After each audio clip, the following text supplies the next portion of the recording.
A group of friends decides to dive from a yacht, but soon realizes that they left the ladder up and can't get back on the boat. They are at the mercy of the sea and need to fight for survival. The movie I'm going to summarize is called Open Water 2: Adrift. It's a drama film mixed with horror, so I invite you to subscribe to the channel and follow me in this recap. The plot follows the lives of Amy, Dan, Zach, and Lauren, who are inseparable. They love to travel, have fun, and record their moments.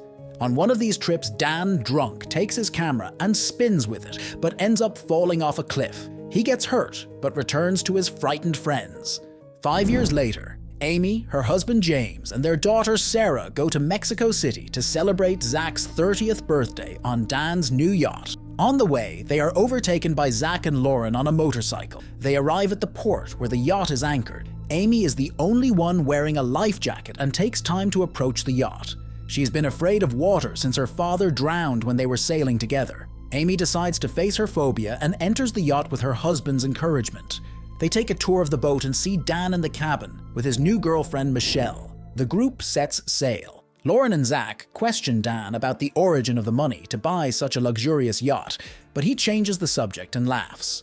James and Amy put their daughter to sleep and leave a radio communicator in her cabin to know when she wakes up. The party is lively. Friends are having fun, dancing and drinking. Michelle proposes sunbathing for the excited group, and they accept without hesitation and jump into the water. Amy stays on the yacht with Dan, and they go to the cabin to check on little Sarah. Dan reveals to his ex-girlfriend that he also wants to have children and that he regrets having been so immature in the past. Amy is satisfied with her husband, so she cuts off the awkward conversation and suggests Dan return to the deck. In the sea, friends are having fun. Zach finds a shell at the bottom of the sea and gives it to Lauren. Michelle flirts with James.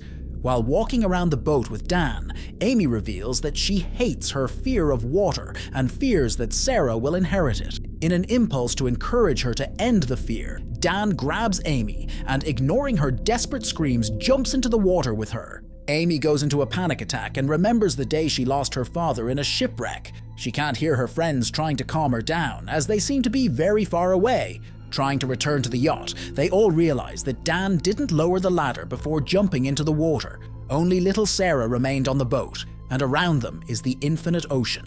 James then sings a lullaby to calm his wife, Amy. The rest of the group tries to return to the boat by jumping in the water. They can't, because the edges are too high. Michelle gets nervous and clings to her inflatable dolphin. Dan asks to use the dolphin to try to get on the boat, but he can't because the toy is slippery and punctures under his weight.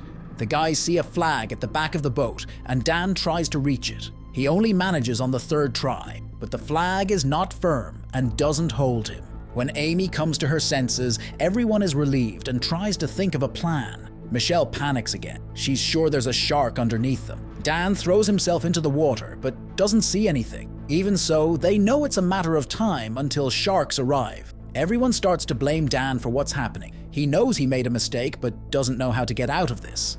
Amy cries and says they need to find a solution, because Sarah is alone on the boat. Michelle continues to be out of control. Because of fatigue, she starts to drown and tries to tear off Amy's vest.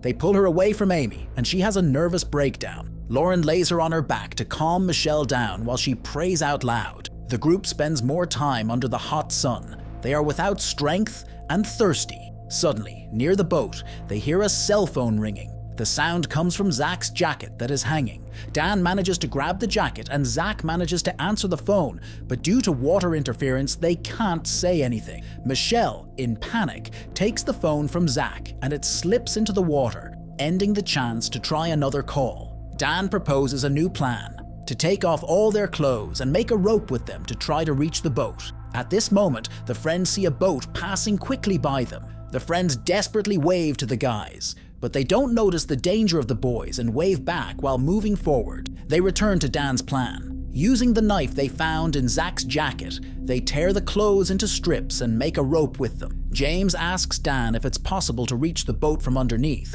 He's not sure, so he looks at the boat himself and, taking the knife from his friends, dives into the water. Meanwhile, the group manages to throw a rope made of clothes onto the boat, and now Zach tries to use it to climb up. This attempt also fails. The rope breaks, and Zach falls back into the water. Here they messed up again. They should have put the lightest person to climb up. James also doesn't find any entrance from under the boat. In a diving attempt, he lets the knife slip. He goes down too far to recover it and hits the bottom of the boat when coming up. James comes out of the water and Lauren checks on him. He's bleeding from the ear, which indicates that he hurt his head and urgently needs a doctor. Zach, fed up with the situation, can't wait for rescue anymore and decides to use a more radical method. He takes James's knife and punctures the side of the boat to climb. Dan sees his friend in despair and tries to stop him as he doesn't want him to damage the boat. In the confusion, Dan ends up stabbing Zach in the stomach. The situation gets totally out of control. Through the radio, they hear Sarah's scream, who has already woken up and can't find her parents. Zach doesn't resist the serious injury and lack of medical assistance and dies slowly and with much suffering. Michelle isolates herself from the group and finally loses strength due to exhaustion and dies. Dan tries to grab her, but sees that it's useless. Zach, moaning and panting, tries to make a joke. He remembers their trip 5 years ago and says Dan should have brought a camera this time. He thinks of Lauren. He remembers how beautiful she was the last time they met. After these words, Zach falls silent and his body goes limp in Lauren's arms. She panics and cries non-stop. James can't take it anymore. He yells at Dan and accuses him of caring more about the boat than the lives of his friends. Amy tries to calm her husband down, but he gets even more upset because his wife is protecting her ex-lover. James's abrupt movements make him start vomiting. Dan reveals to his friends that he lied to them about the yacht and his financial situation. The truth is that Dan took the yacht without permission from his boss, for whom he works as an accountant. He pretended to be the owner of the boat to attract beautiful girls like Michelle. He wanted to show off to his old friends about his luxurious life so they wouldn't know that he had never accomplished anything over the years. That's why he didn't want the yacht to have knife marks. Now, his best friend is dead. Faced with the awareness of what he had done, Dan starts to cry. Lauren confesses that she was in love with Zach, but never had the chance to tell him. Amy convinces her friend to release Zach's lifeless body. Time passes slowly in the ocean. Tired, they all hold on in the water and remember their stories. James gets worse and worse and starts to say nonsensical things. Lauren, unable to bear the weight any longer, says goodbye to her friends and swims away, seeking to reach land and find help. Little Sarah won't stop crying. Amy tries to calm her down through the radio, but the baby doesn't settle. She thinks about Zach's plan to climb onto the boat with a knife and is almost jumping into the water to look for it. Dan holds her back and dives himself to see if he can help his companions. The sun sets. Amy is in the water with James. He loses consciousness from time to time and tells her that he feels weak and has a migraine. The rain starts to fall and James passes away peacefully. Amy lets out a scream, devastated by the pain of losing her companion. Dan hears her lament, but doesn't stop looking for the knife in the water. If he found the knife in the dark and rain, I would turn off the movie right away. Darkness takes over. Amy finally comes to terms with her husband's death and releases his body. She says goodbye by singing the song they used to sing to their daughter to sleep. Dan comes out of the water, screaming in pain. His arm has a cramp, and Amy shares her vest with him to help him reach the boat. Meanwhile, the storm worsens, and the chances of surviving in those conditions are very small. Dan, feeling cornered, smashes his glasses on the bottom of the boat with all his strength. The glasses break, and only the glass remains, which injures his hand. That's when he had an idea of how to use the glass to save himself. Dan sticks the glass in the crack between the board and the folding ladder and holds it with his hand. If you think you've seen it all, what you're going to see here is surreal. Amy tries to get on the boat with Dan's help, using his hand for support. She tries to hold onto the edge, but the rain makes her hand slip and she falls into the water. Dan shouts for her not to lose hope and try again. She leans on his shoulders and tries to climb up again. Dan hurts himself by holding on to the sharp piece of glass, screaming in pain every time Amy steps on his hand. Amy's hand slips again and she falls. Gathering all her remaining breath, she tries again and finally manages to grab the edge and climb onto the boat. Overcome with relief, Dan laughs and shouts with joy. Amy goes down the walkway and immediately runs to the cabin for her crying daughter. Dan holds onto the walkway but hesitates.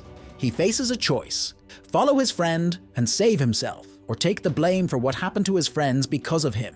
Holding Sarah in her arms, Amy reassures the girl and lies down next to her, happy that the nightmare they lived through has ended. Shortly after, she notices that Dan never came aboard. She goes out on the deck and sees a life jacket floating alone in the water. From afar, Amy sees Dan's still body in the water. She tries to call out to him and throw the life jacket, but can't. She understands that Dan chose to drown because of his mistake, but he's quite stupid who would drive the yacht without him. Amy remembers how her father drowned in front of her when she was little. To not lose another loved one, Amy faces her fear and swims towards Dan. He disappears, but Amy tries to reach him. The scenes of what's happening mix with those of her past. At that time, young Amy was also trying to rescue her father. It's morning.